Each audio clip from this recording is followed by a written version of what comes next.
안녕하세요. 스리토정입니다. 오늘은 12와 29일 NBA 경기 분석해보도록 하겠습니다. 일단 첫 번째 경기는 애틀란타 대 디트로이트입니다. 일단 애틀란타는 2연승을 달리고 있죠. 지난 멤피스와의 경기에서 122대 112로 승리를 하면서 첫 두 경기에서 승리를 했죠. 일단 지난 경기에서 야투 성공률 42.7%, 3점슛 성공률 36.1%였죠. 야투 성공률이 그렇게 좋진 않았지만 상대 멤피스가 그렇게 좋진 않았기 때문에 승리할 수 있었죠. 그래도 트레이 영 선수는 36득점, 야투 성공률 42%였죠. 그리고 헌터가 15득점, 콜린스가 13득점을 올려줬습니다. 반면 디트로이트는 2연패를 당했죠. 지난 클리블랜드와의 경기에서 128대 119로 패배를 했죠. 일단 그리핀 선수가 26득점을 올려주긴 했지만 플럼리가 부진했고, 그리고 벤치에서는 데릭 로즈 선수가 고작 13득점, 그리고 야투 성공률이 27%로밖에 되지 못하면서 슛감이 너무 좋지 못했습니다. 일단 이 경기는 애틀란타가 1.12로 정배를 받았고 디트로이트가 3.70으로 역배를 받았죠. 두 팀 모두 이틀 만에 경기를 치르기 때문에 체력적인 면에선 같은 상황이지만 일단 결장자를 살펴보면 애틀란타는 갈리날리 선수가 나오지 못할 확률이 있고요. 그리고 토니 스넬이 결장, 카펠라가 출전 가능성이 있다고는 하네요. 반면 디트로이트는 일단 그리핀과 로즈가 결장을 한다고 하네요. 아무래도 몸관리 차원에서 결장을 하는 것 같은데, 그렇다면 이 경기는 애틀란타가 승리하지 않을까 싶네요. 물론 지난 경기에서 애틀란타의 경기력이 그렇게 마음에 들진 않았지만 만약 그리핀과 로즈가 빠진 디트로이트라면 사실 공격 1옵션이 그랜트가 될 텐데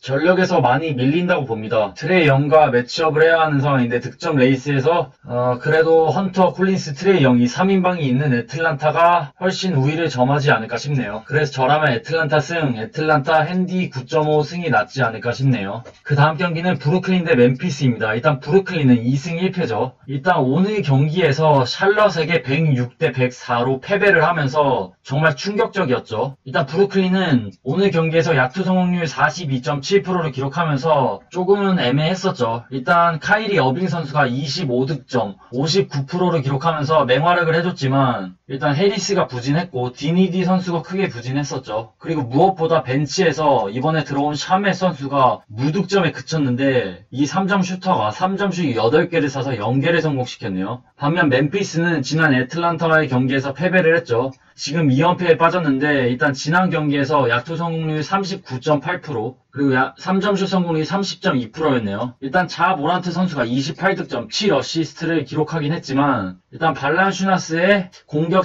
효율성이 그렇게 좋지 못했고 브룩스 선수도 슛감이 그렇게 좋은 편이 아니었습니다. 일단 이 경기는 브루클린이 1.27로 정배를 받았고 멤피스는 2.66으로 역배를 받았죠. 두 팀 모두 지난 경기에서 좋지 않았기 때문에 조금 어려운데 그래도 전력에서는 브루클린이 앞서지 않을까 싶네요. 변수가 있다면 일단 브루클린은 백투백 경기죠. 체력적으로 불리한 상황입니다. 무엇보다 오늘 경기에서 샬럿에게 졌기 때문에 출전 시간 조절을 아예 못했죠. 일단 어빙이 36분, 듀란트가 36분 소화했었죠. 그래서 이번 경기는 오늘 많이 뛰지 못했던 디니디 선수가 팀을 이끌어야 하는 상황인데 사실 어떨지 모르겠고, 무엇보다 디니디 선수가 무릎 부상을 당했기 때문에 이번 경기에서 나올지 모르겠네요. 그리고 제프 그린도 나올지 모르겠고, 무엇보다 듀란트가 사실 아킬레스 부상을 당했기 때문에 지난 시즌에, 물론 이번 시즌에 완벽한 경기력을 보여주고 있지만 그래도 백투백이기 때문에 그래도 출전을 한다면 출전 시간에 조절이 있지 않을까 싶네요. 그래서 저라면 이 경기는 브루클린 일반 승, 그리고 핸디는 멤피스로 가는 게 낫지 않을까 싶네요. 근데 저라면은 이 경기는 그냥 안 갈 것으로 보이네요. 생각보다 위험한 경기이기 때문에 패스도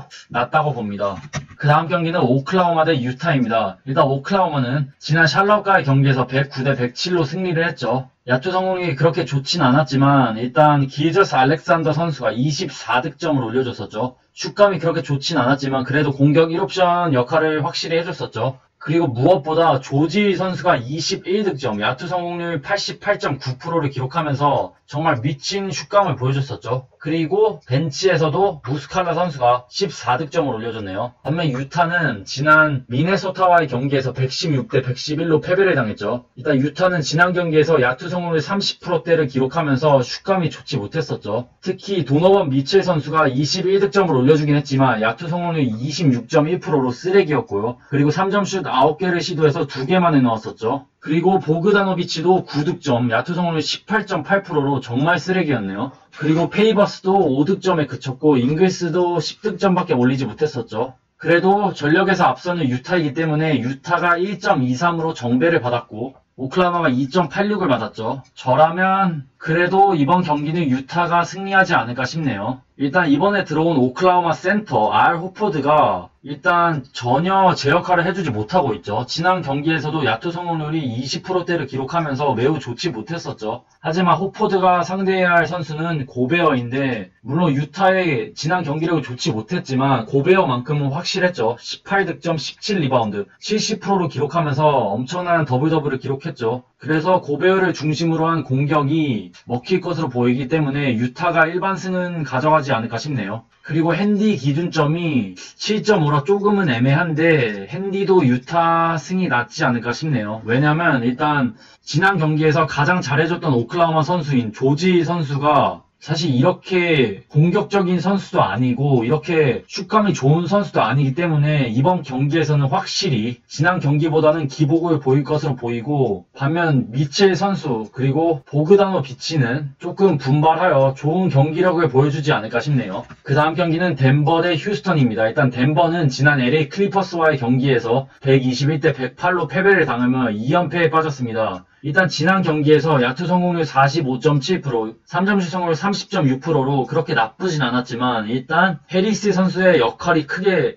부족했었고 밀셉도 좋지 못했었죠. 그래도 다행인 점은 요키치가 24득점, 10어시스트로 좋은 더블더블을 기록해줬고 자말 머레이 선수의 공격력이 살아난 상황입니다. 반면 휴스턴은 지난 경기에서 포틀랜드에게 128대 126으로 패배를 했죠. 일단 경기에서 패배하긴 했지만 전력에서 확실히 밀렸던 포틀에게 야투 성공률 51.1%를 기록하며 생각보다 팽팽함을 유지했었죠. 고든, 커즌스, 존월이 나오지 않았지만 그래도 하든 선수가 44득점, 17어시스트, 야투 성공률 54.5%를 기록하면서 멱살 캐리를 했었죠. 그리고 크리스찬 우드 선수가 31득점 13리바운드로 더블더블을 기록해줬네요. 일단 이번 경기는 덴버가 1.21로 정배를 받았고 휴스턴이 2.97로 역배를 받았는데 이 경기는 조금 어려운데 저라면 일반 승패에 간다면 덴버 승이 나을 것으로 보이고 핸디로 갈 거면 휴스턴 승이 낫지 않을까 싶네요. 왜냐면 일단 덴버는 제라미 그랜트가 빠지고 포터 주니어가 주전 라인업에 합류했는데 뭐 공격력만큼은 제라미 그랜트와 비슷할 수도 있는데 워낙 수비가 없는 선수이기 때문에 그만큼 많은 실점을 할 것으로 보이고요. 그리고 밀셉이 기복을 보이고 있고 해리스도 제 역할을 해주지 못하고 있는 상황입니다. 그래도 요키치라는 확실한 빅맨이 있기 때문에 승리는 하지 않을까 싶은데 그래도 위험하네요, 이 경기는.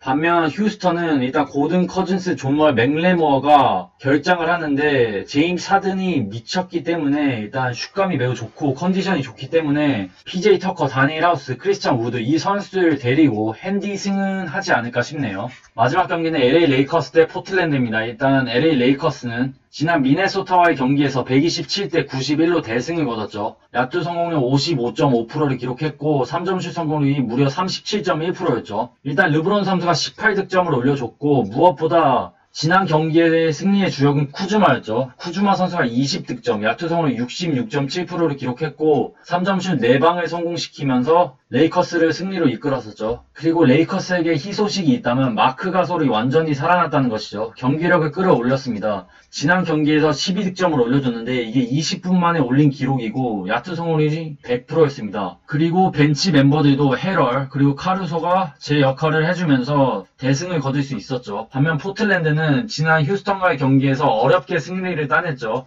일단 CJ 맥컬럼이 44득점, 야투상 56.7%, 3점슛을 무려 9개나 성공시키면서 말 그대로 포틀랜드를 멱살 캐리했죠. 릴라드의 슛감이 그렇게 좋진 못했지만 그래도 꾸역꾸역 32득점을 넣어줬고 그치만 나머지 선수들의 활약이 부족했죠. 일단 레이커스가 1.37을 받았고 포틀랜드가 2.31로 역배를 받았죠. 일단 이 경기의 체크포인트는 일단 앤서니 데이비스가 결장할 확률도 아직 남아있고요. 르브론과 카루소도 DTD 명단에 있기 때문에 조금은 변수가 있을 수도 있다고 봅니다. 가뜩이나 백투백이기 때문에 이 선수들을 휴식을 취하게 할 수도 있다고 보고요. 반면 포틀랜드는 일단 카멜로 앤서니가 결정을 한다고 하네요. 하지만 올 시즌 카멜로 앤서니의 역할이 그렇게 크진 않기 때문에 포틀랜드에게 큰 타격이 되진 않을 것으로 보이네요. 그래서 이 경기는 저라면 일반 승패에 간다면 레이커스 승이 나아 보이고 핸디는 4.5인데 핸디는 포틀랜드 쪽으로 가는 게 낫지 않을까 싶네요. 일단 체력적으로 많이 불리하죠. 물론